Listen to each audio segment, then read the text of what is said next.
wabarakatuh kepada semua pelajar cikgu di luar sana. Semoga you all sihat-sihat lah. Okay. InsyaAllah hari ini kita akan teruskan pelajaran kita secara online. Okay. Secara online. Tajuk hari ini adalah bab 7 kegiatan ekonomi di Malaysia. InsyaAllah. Okay, bab 7 kegiatan ekonomi di Malaysia.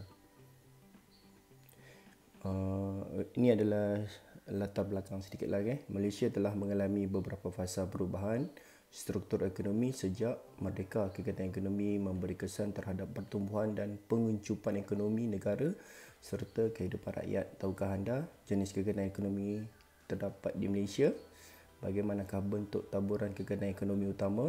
Apakah faktor yang mempengaruhi kegiatan ekonomi dan bolehkah anda jelaskan kepentingan terhadap pembangunan negara? Tapi hari ini kita akan fokus kepada tahukah anda jenis kegiatan ekonomi yang terdapat di Malaysia. Okey, kita teruskan ya. Umumnya, kegiatan ekonomi di Malaysia terbahagi kepada 3, iaitu sektor primer, sektor sekunder dan sektor tertiar. Okey, kita akan pergi satu-satu. Kita pergi sektor primer dulu. Sektor primer. Okey, sektor primer merupakan kegiatan yang mengeluarkan bahan mentah terus daripada semula jadilah.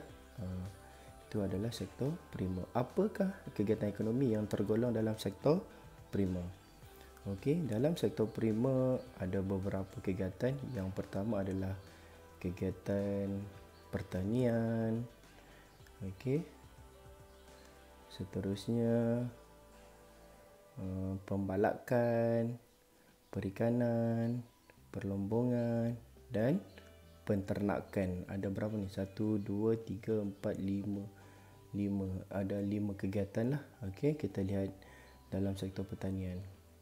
Okey, dalam sektor pertanian, tanaman utama di Malaysia adalah getah. Tanaman kedua adalah kelapa sawit. Kelapa sawit lah. Okey. Antara contoh tanaman utama di Malaysia adalah kelapa sawit dan getah. Kelapa sawit merupakan tanaman jualan terpenting di Malaysia, manakala getah merupakan tanaman jualan kedua terpenting. Okey. Tanaman utama terpenting kelapa sawit, yang kedua adalah getah. Okey, ini adalah lokasi tanaman getah di Malaysia. Kita lihat terus di manakah tanaman Malaysia getah. Okey, ini adalah buku teks. Korang bawa tak buku teks? Okey. Tanaman getah utama kita start daripada di Pantai Timur dulu lah, di Kota Baru, Kuala Berang, Kuala Kerai, di Pahang pula di Cameron Highland ada getah. Seterusnya di Johor, di Segamat, di Keluang. Ingat nama-nama ni. Seterusnya pergi di Selangor, Kuala Selangor, di Perak, di Ipoh, di Kedah, Kulim dan Alor. Okey, itu adalah kawasan penanaman getah yang utama. Seterusnya adalah kelapa sawit. Okey, kita akan tengok di manakah taburan utama kelapa sawit. Okey, kelapa sawit. Kelapa sawit yang paling utama adalah lihat tu di Kudat, di Sabah, di Tuaran, Kota Kinabalu, di Papar, Papar Tenom, Kundasang pun ada kelapa sawit. Sandakan, di Tawau, Lahad Datu. Okey.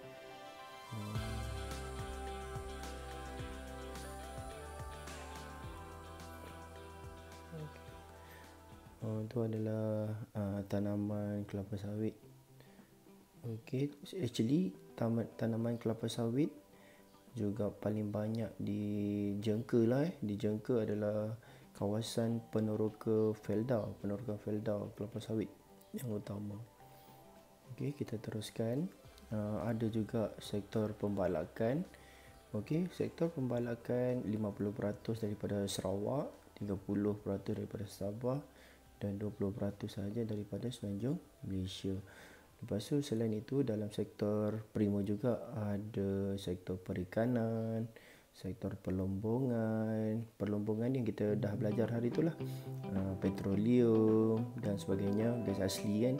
Seterusnya sektor penternakan. Okey, kita teruskan dengan sektor kedua kegiatan ekonomi iaitu sektor sekunder. Apakah itu sektor sekunder?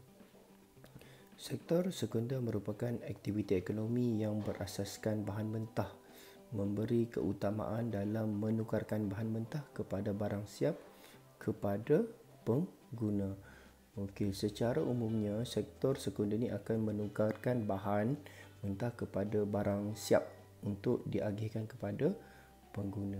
Okey, kita lihat berapa kategori sektor sekunder. Sektor sekunder ada dua sahaja, iaitu industri berasaskan sumber dan industri tidak berasaskan sumber. Kalau industri berasaskan sumber ni dia perlukan bahan mentah untuk menjalankan kegiatannya lah. Antaranya adalah industri berasaskan kayu, menghasilkan perabot, apa lagi kayu lah. Seterusnya getah. Kalau getah ni dia boleh menghasilkan tayar, sarung tangan. Seterusnya kelapa sawit. Industri kita tengoklah mana industri.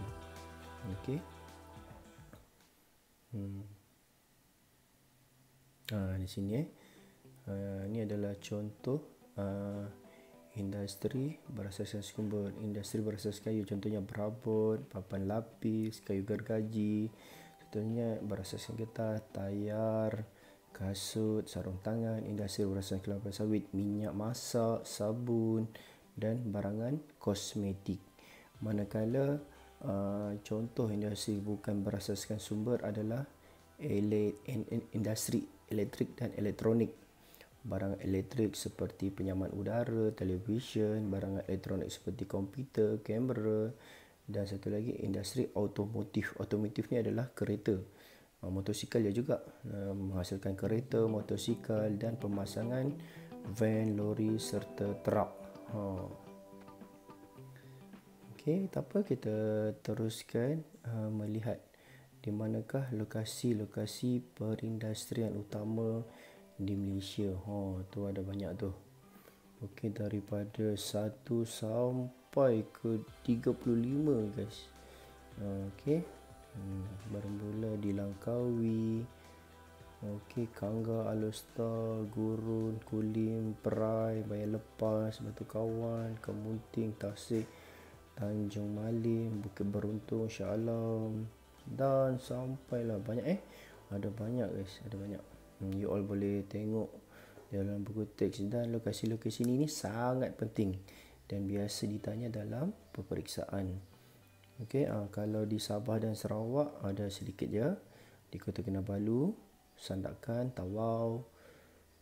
Ni Limbang kalau saya. Ni 31 ni Limbang, 30 Bintulu.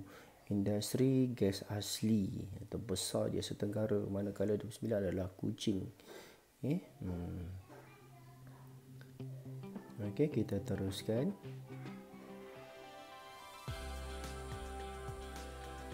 Tak jadi. Otomotif. Okey, otomotif adalah kereta. Okey, kita pergi ke sektor yang terakhir adalah sektor tertiar. Okey, apakah itu sektor tertiar?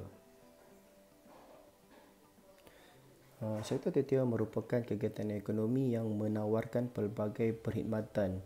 Disebut juga sebagai sektor perkhidmatan. Sumbangan memainkan peranan penting kepada pembangunan negara. Sektor tertiar. Okey, apakah kegiatan ekonomi yang tergolong dalam sektor tertiar? Okey, ada 1, 2, 3, 4, 5 kegiatan ekonomi. Yang pertama adalah uh, okey, saya adjust sikit.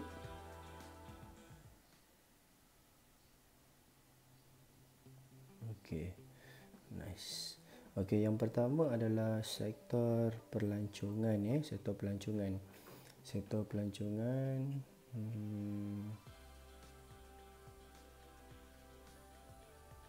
Sektor pelancongan, sektor perdagangan, sektor pengangkutan, sektor kewangan dan sektor pendidikan. Itu adalah dalam sektor tertiar. Sektor tertiar ni dia tidak menghasilkan barang.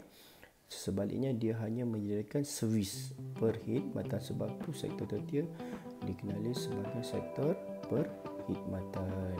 Kita tengok buku teks. Okey.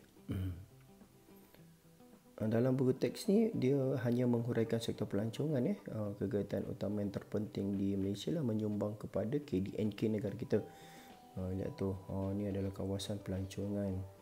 P1 Langkawi, P2 Batu Feringgi, Pulau Pangkur, Cameron Highland, Genting Highland, Production, Pantai Kelebang.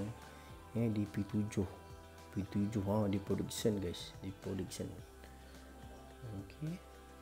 Di Sabah Sarawak ada juga P18 tu adalah P18 Gunung Kinabalu. P19 Pulau Sipadan guys, Pulau Sipadan P19. P17 adalah Taman Negara Mulu. P16 Taman Negara Niah. Gua Niah, gua yang terbesar di Asia Tenggara. Okey, dan P15 Pantai Dalam Sentubong. Okey, sebenarnya kegiatan pelancongan ni ada banyak kategori. Ada banyak kategori. Contohnya kalau dia datang ke sesuatu tempat untuk melihat keindahan alam sekitar, yang itu adalah pelancongan ekologi. Kalau dia melawat aktiviti pertanian, contoh di Cameron Highland. Di Cameron Highland ada aktiviti penanaman stroberi. Itu adalah pelancongan agro pelancongan, dan ada banyak lagi lah. Okey, itu adalah sedikit pelajaran kita hari ini. InsyaAllah you all boleh buat bacaan lebih detail. Boleh tengok YouTube. Kemudian kelas seterusnya nanti kita akan fokus kepada faktor-faktor yang mempengaruhi kegiatan ekonomi. Okey, cikgu harap you all boleh faham pelajaran kita hari ini. Cikgu ulang balik, sektor ekonomi terbagi pada 3: primer, sekunder dan tertiar. Okey, cikgu rasa itu sahajalah untuk hari ini. Jaga diri elok, stay at home. Okey, jumpa lagi untuk kelas seterusnya. Bye guys.